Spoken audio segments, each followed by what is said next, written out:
Hello, my name is Jason Welch. I'm recording this for Communications 320, Family Communications.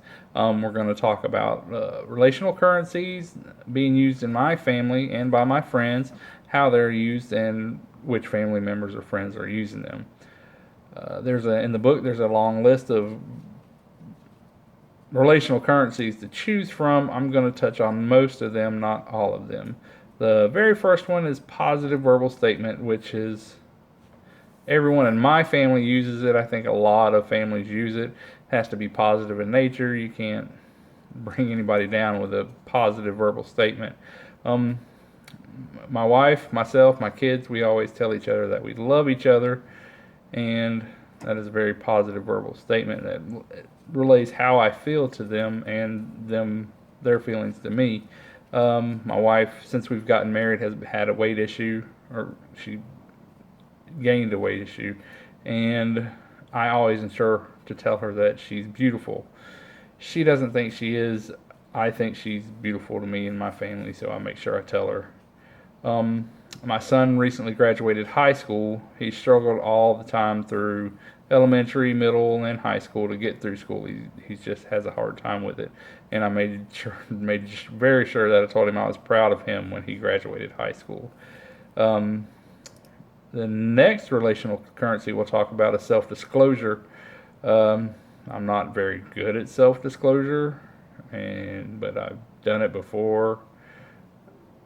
One of my biggest ones was I have black friends, and I've told some of them that in high school I was actually racist, and that's probably one of the few things I can talk about myself that still makes me tear up just about the way I was.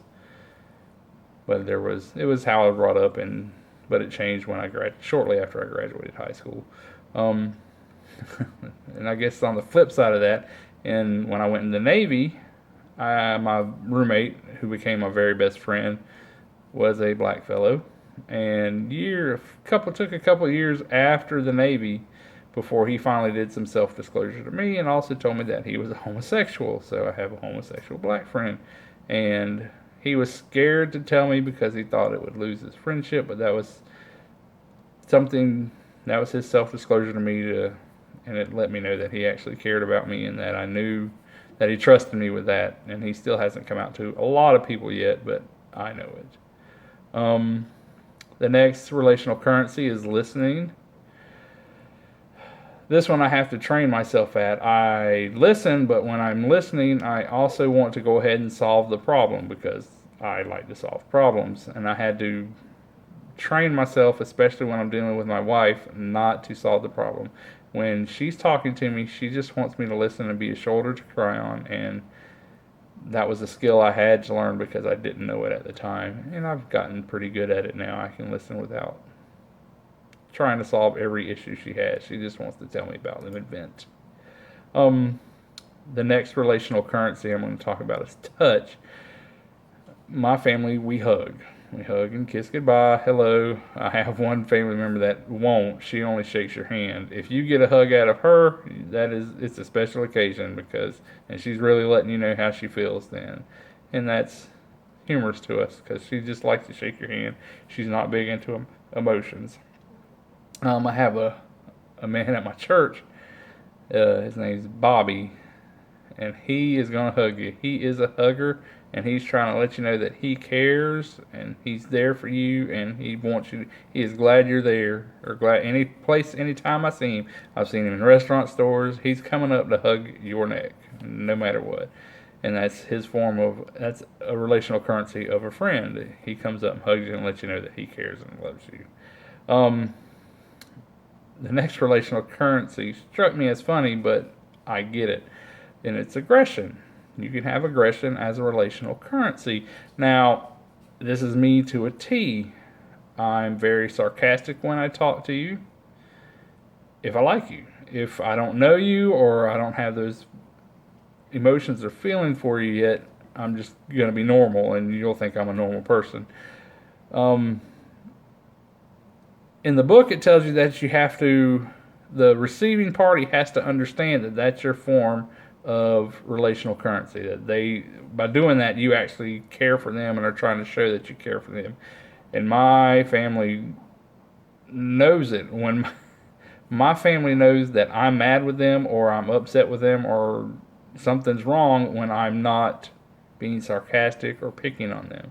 When I stop that and I'm just what most people consider a normal relationship, when you're just talking or, not playing around or anything, they get worried. They know something's wrong, and that's how we abide by that aggression currency. It was kind of funny to me when I read it.